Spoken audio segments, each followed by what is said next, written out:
ಕರ್ನಾಟಕದ ಮತದಾರರಿಗೆ ಒಂದು ಕಡೆಯಲ್ಲಿ ನರೇಂದ್ರ ಮೋದಿ ಆಡಳಿತ, ಮತ್ತೊಂದು ಕಡೆಯಲ್ಲಿ ಸಿದ್ದರಾಮಯ್ಯನ ಆಡಳಿತ, ವ್ಯತ್ಯಾಸ ಸ್ಪಷ್ಟವಾಗಿದೆ. ಯಾವುದು ಬೇಕು ಅನ್ನುವಂಥದ್ದನ್ನು ಆರಿಸಬೇಕಾದ ಅವಶ್ಯಕತೆ ಇದೆ. ನಾವು ಯಾವುದೇ ಭ್ರಮೆಯಲ್ಲಿರಬಾರದು. ನಾವು ಗೆದ್ದು ಬಿಟ್ಟಿದ್ದೇವೆ, ನರೇಂದ್ರ ಮೋದಿ ಅವರ ಸಾಧನೆಗಳ ಕಾರಣಕ್ಕೆ ಗೆಲ್ತಾರೆ ಅನ್ನುವಂಥ ಭ್ರಮೆಯಲ್ಲಿ ನಾವು ಇರಬಾರದು. ನರೇಂದ್ರ ಮೋದಿಯನ್ನು ಸೋಲಿಸಬೇಕನ್ನುವಂಥದ್ದು, ಈ ರಾಷ್ಟ್ರವನ್ನ ಸೋಲಿಸಬೇಕು ಅಂತ ಯಾರೆಲ್ಲ ಇದ್ದಾರ ಅವರೆಲ್ಲ ಒಟ್ಟುಗೂಡಿದ್ದಾರೆ ಅನ್ನುವಂಥದ್ದನ್ನು ನಾವು ಅರ್ಥ ಮಾಡ್ಕೊಳ್ಬೇಕು. ಇವತ್ತು ಕಾಂಗ್ರೆಸ್ ಮತ್ತು ಎಸ್ಡಿಪಿಐ ದಕ್ಷಿಣ ಕನ್ನಡದಲ್ಲಿ ಚುನಾವಣೆಯನ್ನು ಒಟ್ಟಾಗಿ ಎದುರಿಸ್ತಾ ಇದೆ.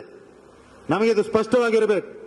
ಒಂದು ನಿಮ್ಮ ಗ್ರಾಮದಲ್ಲಿರುವಂತಹ ಯಾವುದಾದ್ರೂ ಒಬ್ಬ ಬೂತಲ್ಲಿ ಎಸ್ಡಿಪಿಐನ ಯಾವುದೋ ಒಬ್ಬ ಕಾರ್ಯಕರ್ತ ಇವತ್ತೇನಾದ್ರೂ ಮಾತಾಡ್ತಾ ಇದ್ದಾರೆ?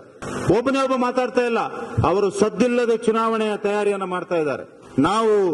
ನಾವು ಭ್ರಮೆಯಲ್ಲಿದ್ರೆ, ನಾವು ಮೈಮರೆತ್ರೆ ಈ ರಾಷ್ಟ್ರ ಕಳೆದ 10 ವರ್ಷದಲ್ಲಿ ಮಾಡಿದ ಸಾಧನೆ, ರಾಷ್ಟ್ರ ಸರಿಯಾದ ದಿಕ್ಕಿನಲ್ಲಿ ಏನ್ ಸಾಗ್ತಾ ಇದೆಯಾ ಅದೆಲ್ಲವೂ ವಾಪಸ್ 2014ರ ಹಿಂದೆ ಯಾವ ರೀತಿಯ ಪರಿಸ್ಥಿತಿ ಇತ್ತು ಆ ಪರಿಸ್ಥಿತಿಗೆ ಬಂದ್ಬಿಡ್ತದೆ.